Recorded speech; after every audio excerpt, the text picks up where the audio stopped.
The key to sustainable leadership lies in the ability to thrive in uncertainty, ambiguity, and change.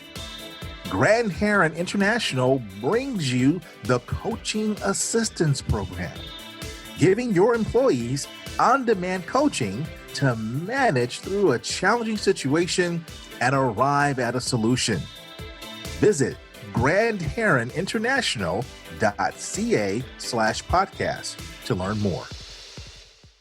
This podcast is part of the C-Suite Radio Network, turning the volume up on business.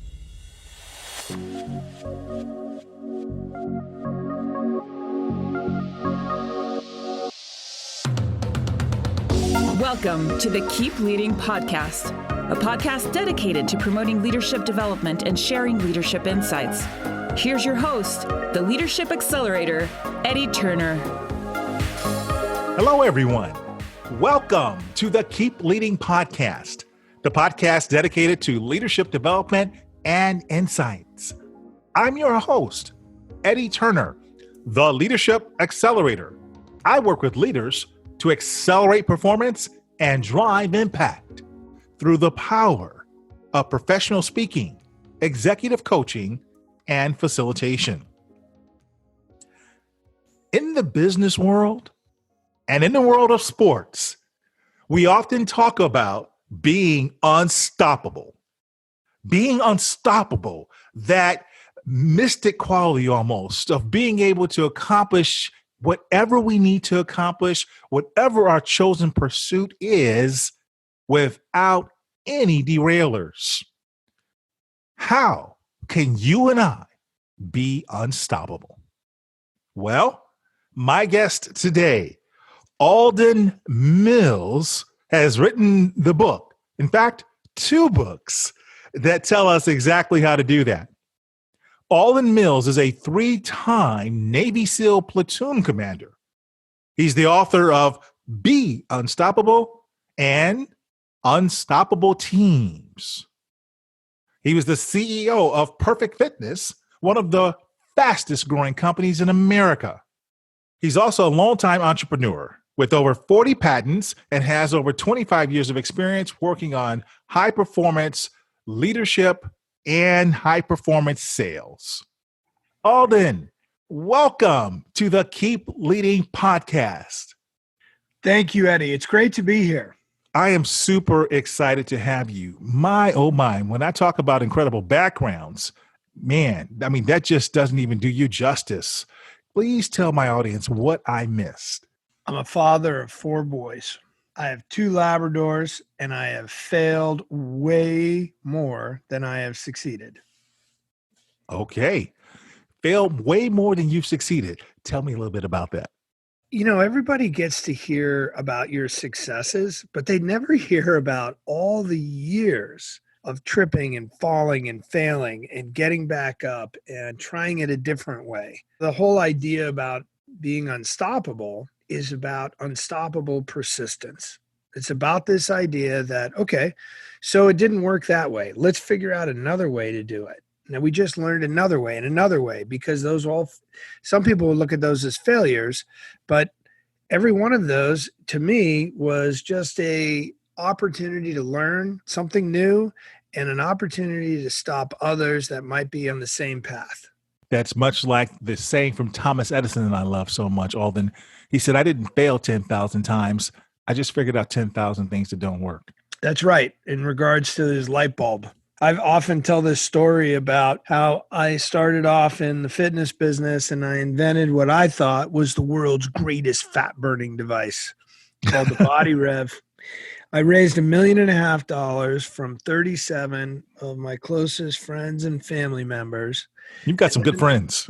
Yeah. Well, that was a journey in itself. Then over the next 4 years, I learned $1,475,000 worth of ways not to launch that product. And we were basically down to the last 25,000 in my wife's credit cards, and nobody wanted to hear about our next product. But this small team of mine, which was a total handful of 5 people, we had this vision of bringing a next generation healthcare to the masses. And this healthcare company would be about proactive healthcare. It'd be about a way of helping people take control of their bodies. If they could take control of their bodies, our attitude was, then you could take control of your life. That's where the Perfect PushUp came from. There was a moment where not a single investor said, hey, you need to go get a job. It's over. And there was one investor, my father-in-law, who said, hey, that might be a good idea. I'll tell you what, I'll give you 6 months to see if that will work. And, everybody hears the Perfect PushUp and they go, oh my God, that's like the overnight success. And I laugh and I'm like, yeah, the overnight success that took 10 years. How about that? I love your candor and the fact that you opened up with not all the excellent things that you've accomplished and done, but the failures that took 10 years to become an overnight success, as it were. That's what it is. Being unstoppable doesn't just automatically give you carte blanche to say, oh, you have the Midas touch, you'll succeed at everything. The folks that seemingly have the Midas touch have just gotten really good at turning a failure into a learning opportunity where they can fall forward. Where did this mindset come from, Alden? Have you always had it, or did you develop it from someplace else? I will tell you where it originally started. I was 12 years old. I was in the big city of Worcester, Massachusetts, which is basically the city where I was born, but I lived in a smaller town in central Mass. And I had just been diagnosed with asthma. And this doctor had pulled me into his office and he had all these different machines and I was blowing in all these different things. And he looked like an older Danny DeVito with white wispy hair and Coke bottle glasses. And he had this look on his face like he was constantly smelling sour milk. He would say, yeah, Mrs. Mills, I see what the problem is here. Take a look at this chart.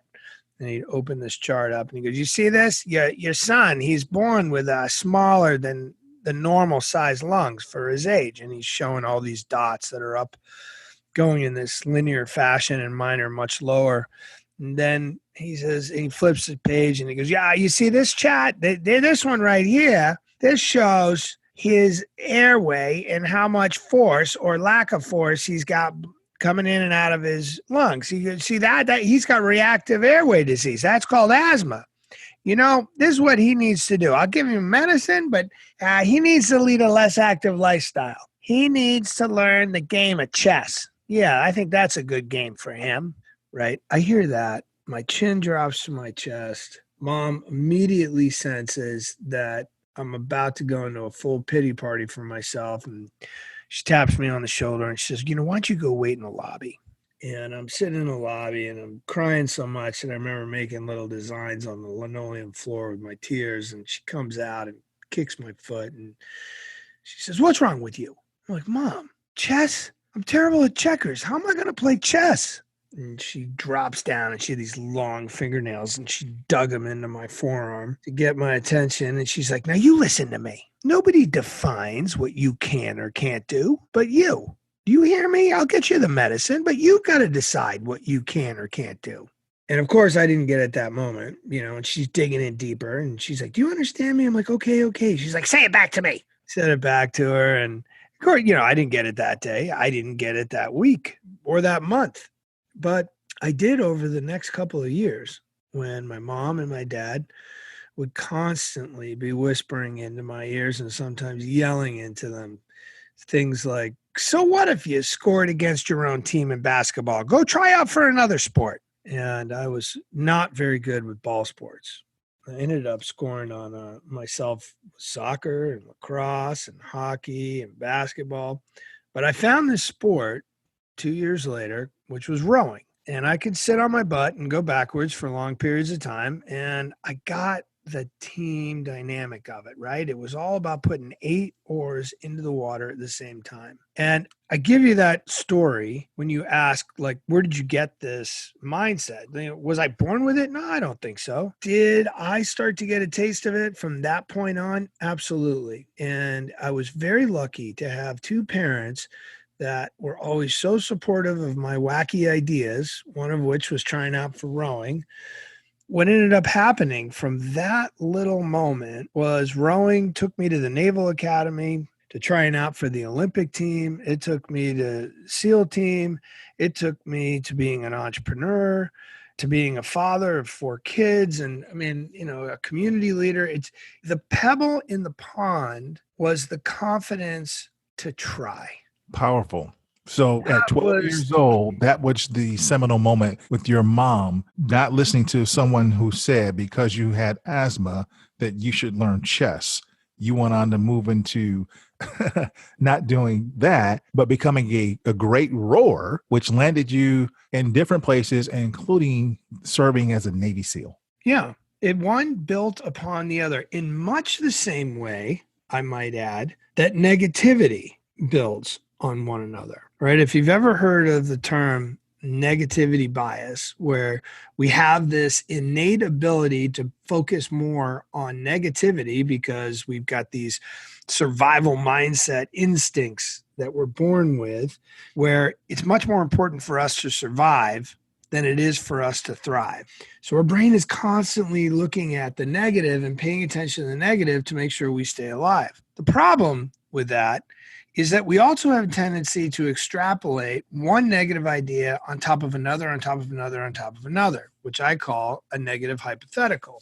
Now, in that case, for whatever reason, my mom knew that if I started listening to that doctor, that in very short succession, I would have created a series of negative hypotheticals to say, well, the doctor said I have small lungs, and the doctor said I have reactive airway disease, and the doctor said I should lead a less active lifestyle. Therefore, I can't run. Therefore, I can't play a sport. Therefore, I should just stay inside and play video games, right? But what can also happen if you really take the effort, you can switch it to positive hypotheticals. And shortly after I started rowing, I started saying, wow, wouldn't it be cool if I made one of the varsity boats? What would that be like? And then you make one of the varsity boats. Wow, wouldn't it be cool if we got to row overseas against the fastest crews in the world? Wow, wouldn't it be cool if I got to do this in college? What would it be like if I tried out for the Olympics? And then you can do exactly the same thing, but on the positive. And so I would say the greatest thing that I've always stayed focused on is keeping a belief of what is possible, not thinking about what's not possible. And that belief is the underpinning to being unstoppable. Keeping the belief in what is possible versus the antithesis, which would lead to the negativity bias. Thank you for introducing that theory. I'm talking to Alden Mills. He's a leadership advisor, co-founder of Perfect Fitness, a former Navy SEAL, and author of Be Unstoppable and Unstoppable Teams. We'll have more from Alden right after this.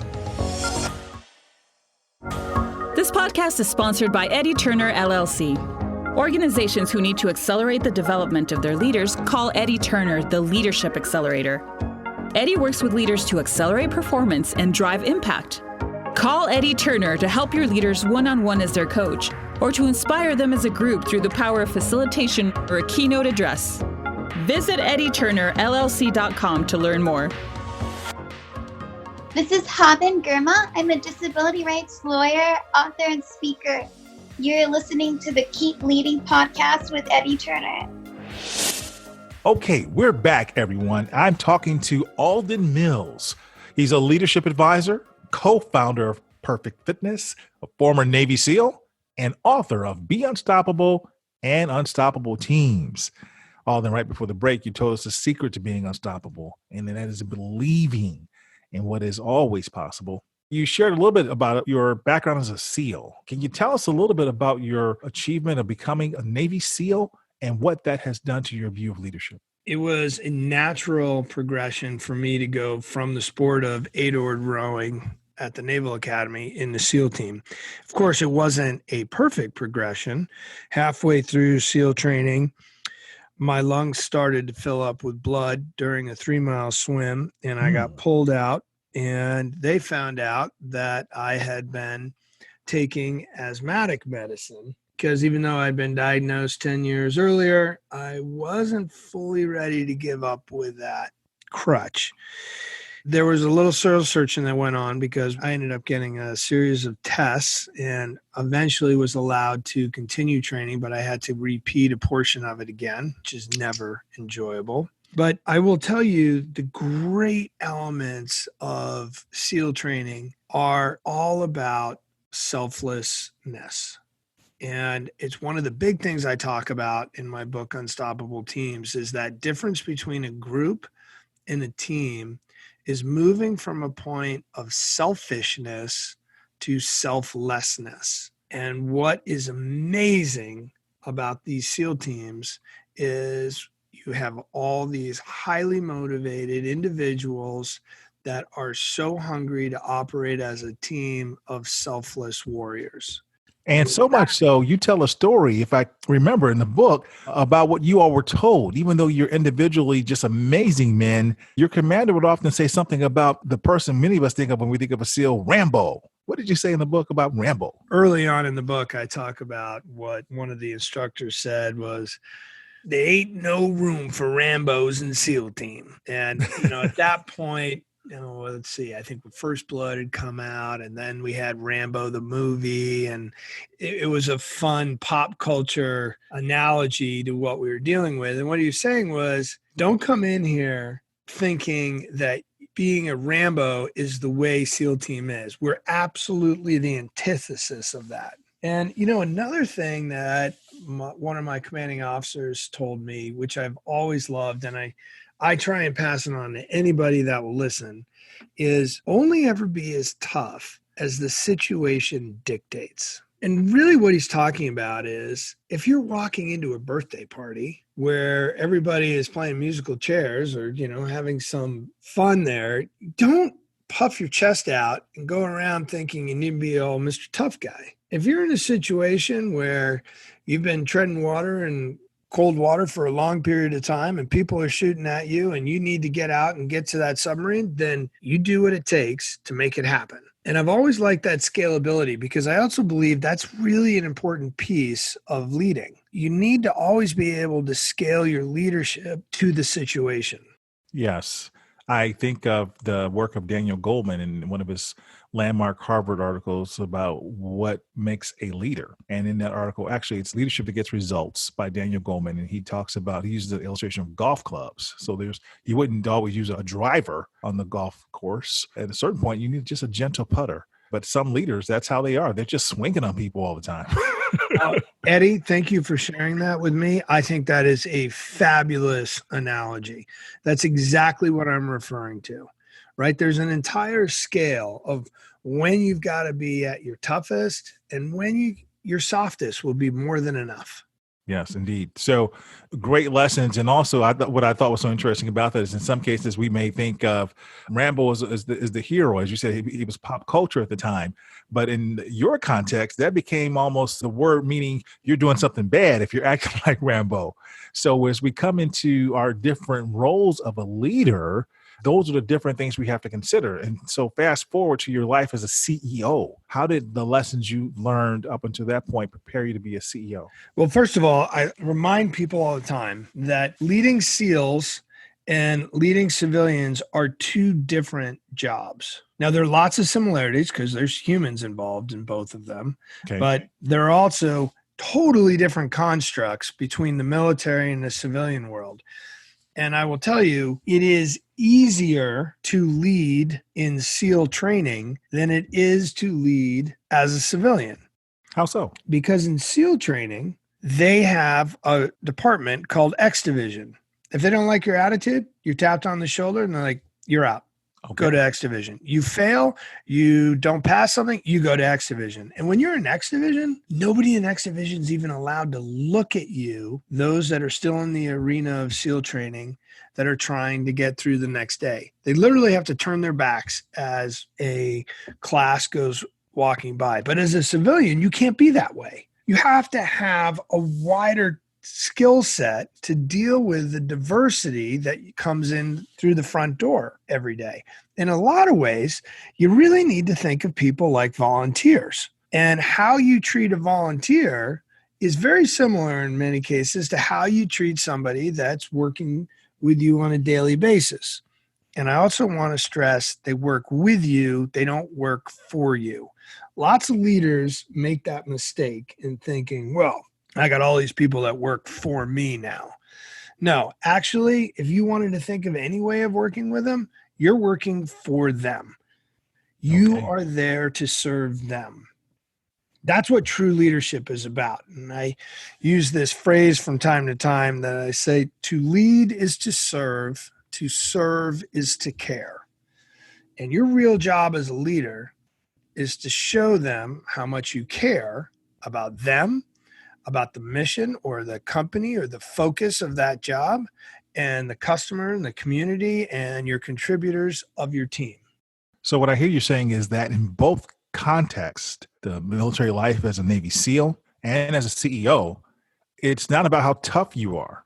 It's not about how much more you know than other people. I hear you saying something very different as you talked about having a different skill set. And that connective tissue between SEAL training or SEAL team and being a CEO, the connective tissue there is exactly the same. And that's showing how much you care. Showing how much you care, which in the world of business used to be a dirty word, right? It wasn't about caring and about feelings. It was about, let's just get the job done at all costs. But certainly it never should have been that way, quite frankly. But in today's business world, there's a premium being put on emotionally intelligent leadership. And so leaders do have to show empathy. They do have to care and be aware of the temperature that they are producing in an organization. So thank you for sharing that. And I couldn't agree more with you, by the way. Without question, your emotional intelligence, your ability to empathize, your ability to connect with your folks, your team members, is the cornerstone to then creating an unstoppable team. How would you summarize our conversation today, Alden? Well, first thing, since we had a chance to chat before I even got on here, is how much you care about what you're doing. And one of the things I really enjoyed about our conversation is that you were very thoughtful in understanding who I am, what I've done, and the topics that are really important to me. In particular, talking about how to lead with care. Well, thank you. I appreciate that, Alden. Well, I find you to be a very fascinating individual, and certainly all that you've done for the country and for the world of business. It's not only impressive, but exemplary, something for us all to aspire to. So thank you. This is the Keep Leading podcast. And in addition to the wonderful information you've shared, the content, I always like to learn from leaders like yourself. Is there a story or a quote that you live by that you can share to help us as leaders keep leading? Well, since we are talking about leadership and keep leading, I would want to encourage all of your listeners to understand, from Teddy Roosevelt's words to your ears, one of my favorite quotations, and that is, and I think he said it something like this: no one cares how much you know until they know how much you care. Maybe that would sound a little more like Winston Churchill, but my point of bringing that up is don't ever forget what leadership is about. It's about building relationships. It's about building relationships with other people where they no longer are worried about their backs. They're worried about your back. And the only way that that's going to happen is that they know that you have got their back. That's what leadership's about. Wonderful. I love it. Thank you for sharing that with us, Alden. I've thoroughly enjoyed talking with you. Where can my listeners learn more about you? Oh, they can come to my website. It's link in with me, but my website is Alden, ALDEN -Mills, MILLS.com. Wonderful. I've enjoyed talking to you, Alden.